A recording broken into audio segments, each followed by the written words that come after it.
magaalada Hargeysa koox dhalinyaro gabdho ah ayaa aasaasay ganacsi cusub oo ay ku ururinayaan lugaha baabuurta ee la tuuri jiray kadibna ka samaysanaya waxyaabo guryaha iyo waliba fadhiyada lagu quruxsado. sheekadan waxaa Hargeysa nooga soo diray waryaheena Barqad Maxamuud Kaariye.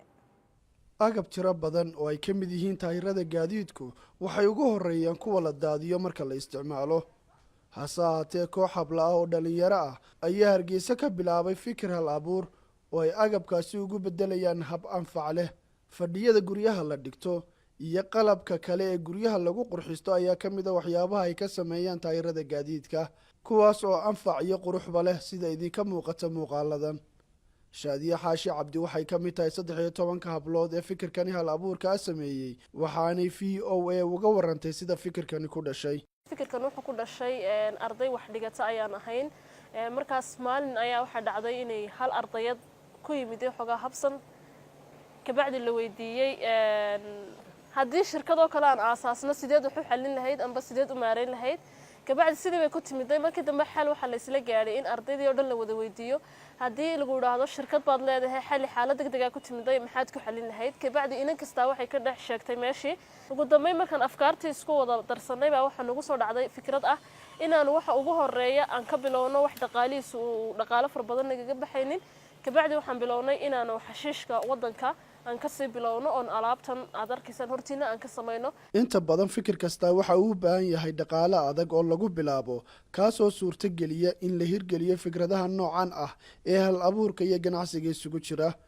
haddaba sidee ayay ku bilaabeen dhaqaalaha lagu hirgeliyay fikirkan ganacsi? waxaan isku qorqornay dhaqaale wixii aan markaa u baahnayn xaaladaas, waxayna noo noqotay lacag dhan $216. kabacdi $216 ka gacanta kuma aanan haynin, inan kasta 5.5 wax saas ugu jirtay saadkeeda waa la isku dardaray.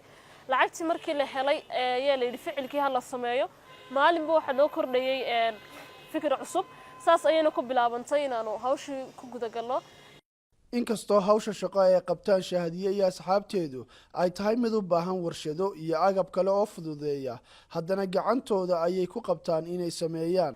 taayirada horta dhammaantood waxa weeyaan waxyaabaha laga bedelo baabuurta, maaha taayiro cusub, waa kole iska bedelo gaariga markii laga bedelo xashish ahaan waa la tuuraa. kaas baan ka soo qaadanaa kabacdi waanu kala duduwanay. qaar waxaan u isticmaalay inaan buush iyo maro lagu xidho iyagii, qaar sadarkii sida waxa lagu duubay xadhigeena xiga ahaa xigi Soomaaliga ahaa baan ku duubnay oo ku xidhnay. waxa soo dhan marka kan mid kasta waxaan u sameeynay design qurux badan oo anagu u doornay. marka hawsha gashay yani tacabka fara badan alaabta quruxda badan la ka soo baxday. agabka ay ka sameeyaan qalabkan quruxda badan ayay shahaadiye sheegtay inay gacmahooda ku soo ururiyaan oo ay goob walba oo magaalada ka mid ah oo lagu tuuray ay ka soo qaadaan. waayaha bulshada ee jira ayaa sababaya inay adkaato in hablo isu tageeyo hawl sidaa u adag ay qabtaan, waxaana jiray caqabado ka hor yimi.